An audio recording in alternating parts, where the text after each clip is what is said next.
Arhijepiskop Cetinjski mitropolit Crnogorsko-primorski gospodin Amfilohije služio je danas na praznik Svetog Vasilija Velikog sa sveštenstvom Svetu službu Božiju u Cetinjskom manastiru. U toku svete službe Božije mitropolit se besjedom obratio vjernom narodu. Nakon svete liturgije, mitropolit je i imao sastanak sa studentima bogoslovskih fakulteta iz mitropolije Crnogorsko-primorske. U ime Oca i Sina i Svetoga Duha, blagosloven vijenac novoga ljeta gospodnjega. Tako se pozdravljamo na ovaj sveti dan kada proslavljamo početak nove godine gospodnje. Ne pomaže ni obrezanje, ni neobrezanje, nego nova tvar, nova tvorevina. A jedino novo pod suncem, kao što je već u drevna vremena rekao prorok Božji, premudri Solomon, jeste Hristos Gospod, koji je svojim rođenjem, svojim obrezanjem, svojim krštenjem i svojim bogočovječanskim podvigom i životom obnovio tvorevinu i obnovio ljudsku prirodu. Ulio je nešto novo, nešto nebivalo u tvorevinu i u ljudsku prirodu. Obnovio je ljudsku prirodu,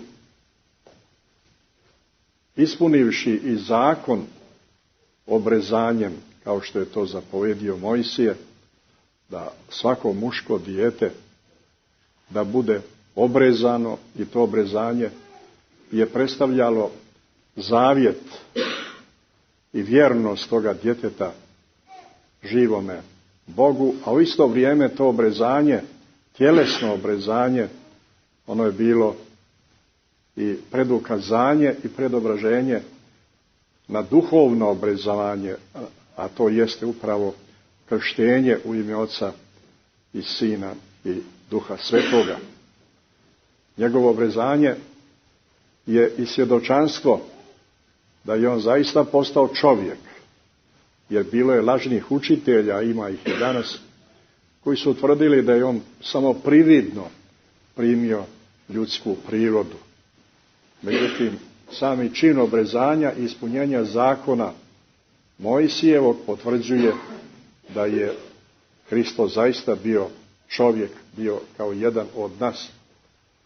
I da je u isto vrijeme, iako bezgrešni Bog i savršeni čovjek, nas radi ispunio zakon i proroke, obrezao se i time obrezao, kao što kaže sveti pjesnik, obrezao ljudske grijehe, ljudske nedostatke, ljudske slabosti, očistio ljudsku prirodu od zagađenosti, od ogrehovljenosti i tako očišćenu prinio je Bogu Otcu na dar ljudsku prirodu, a kroz tu ljudsku prirodu, njegovu bogočovječansku prirodu, prinio na dar i uputio pravim putem gospodnjim svako ljudsko biće kojim treba da hodi.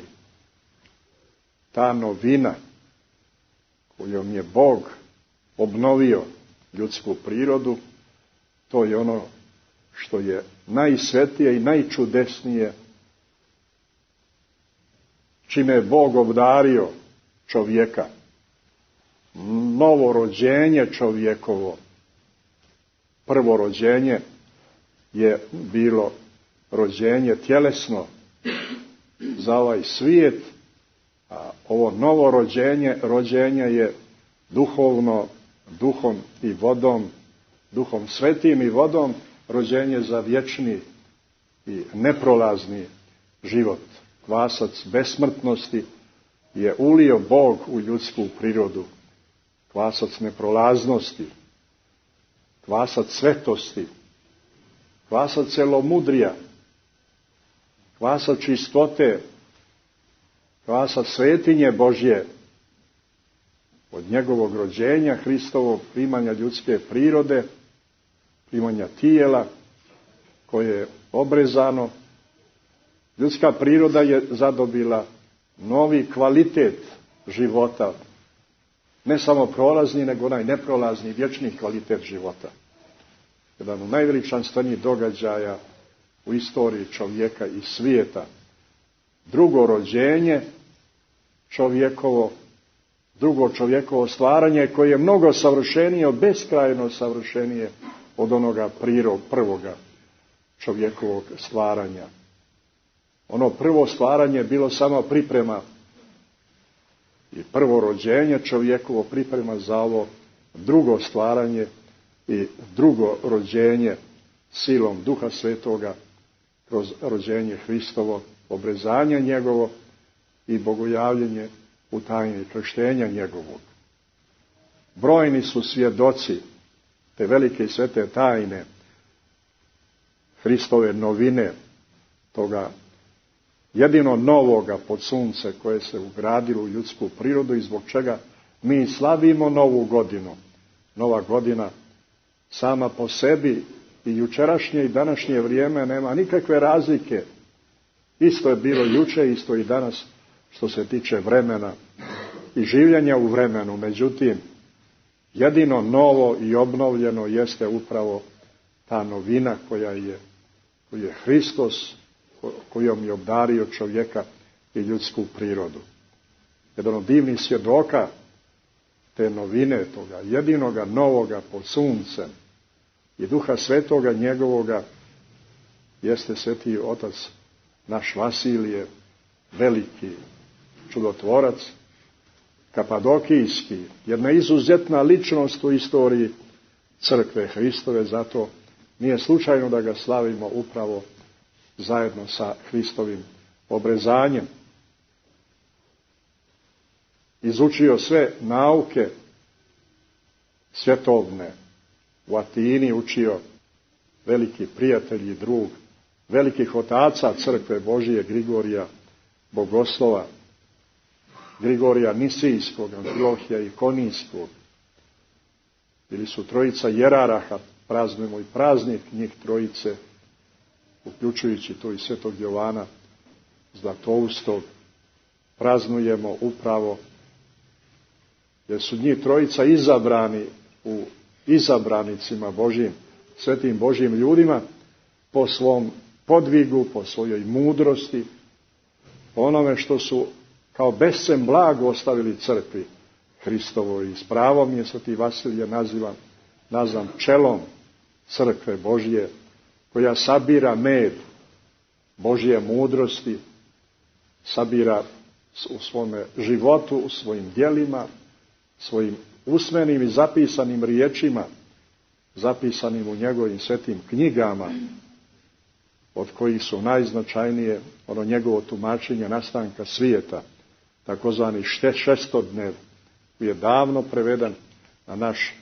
srpski jezik, još u vrijeme Nemanjića, onda njegovo čuveno djelo o Duhu Svetome, jer je on živio u ono vrijeme kada su se pojavili lažni učitelji koji su poricali i božanstvo Gospoda Hrista, a u isto vrijeme poricali božanstvo Duha Svetoga.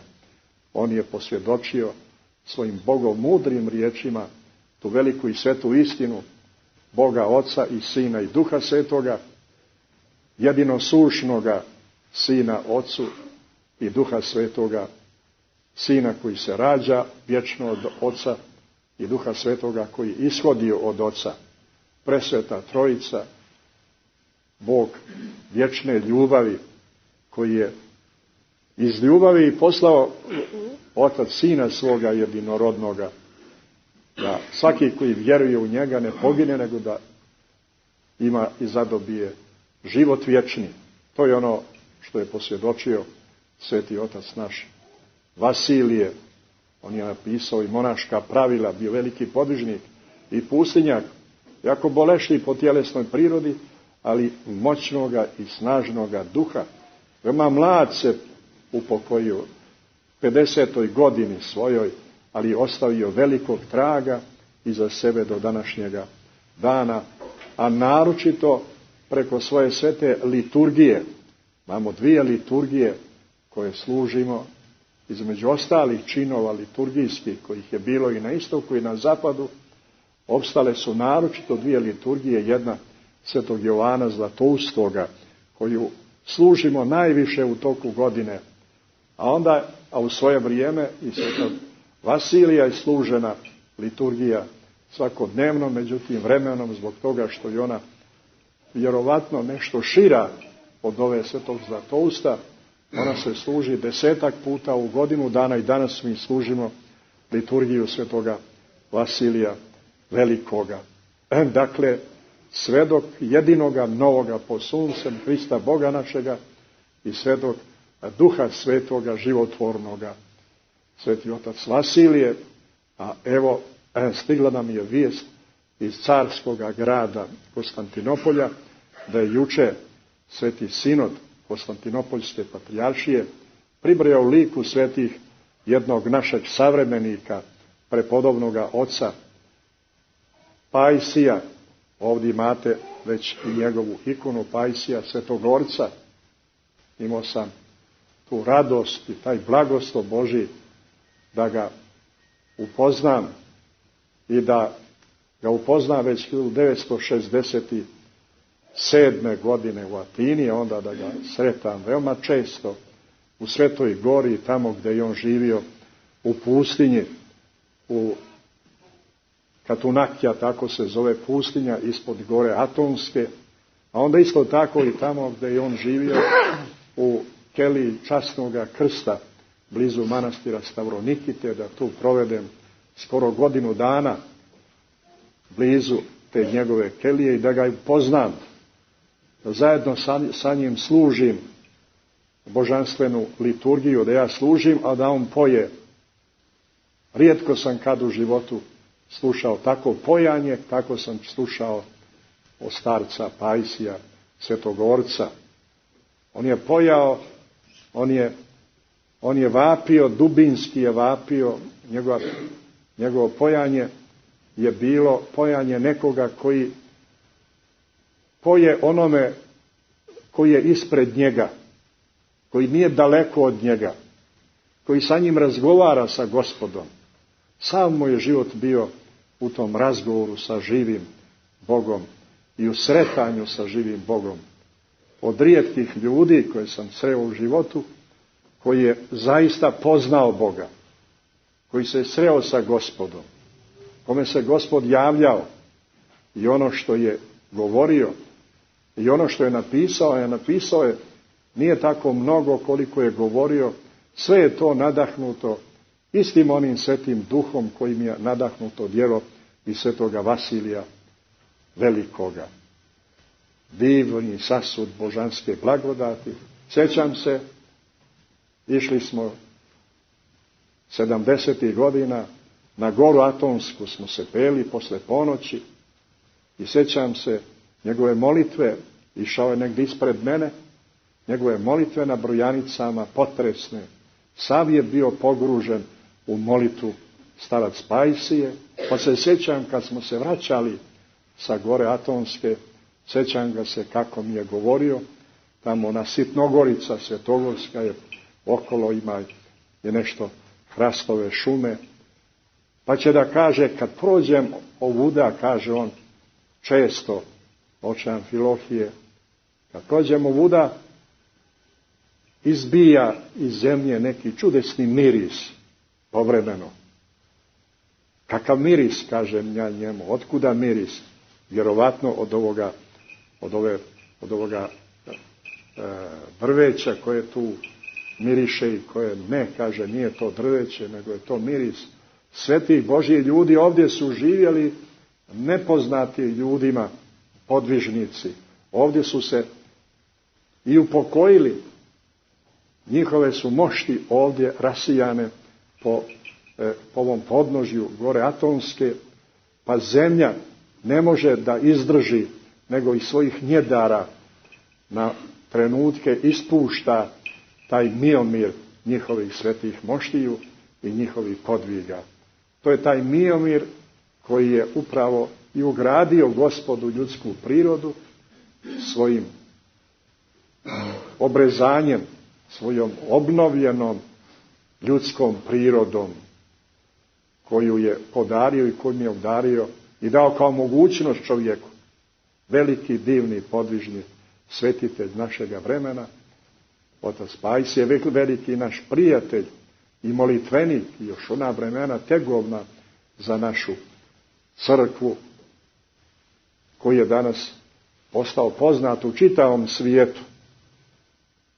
Neki od njegove duhovne djece su zapisali u 10 knjiga već objavljenih njihova pitanja, njegove odgovore. Ima i kod nas na srpski jezik prevedeno nekoliko njegovih knjiga koje su prevođene i na engleski, i francuski, i njemački, i ruski, širom Rusije.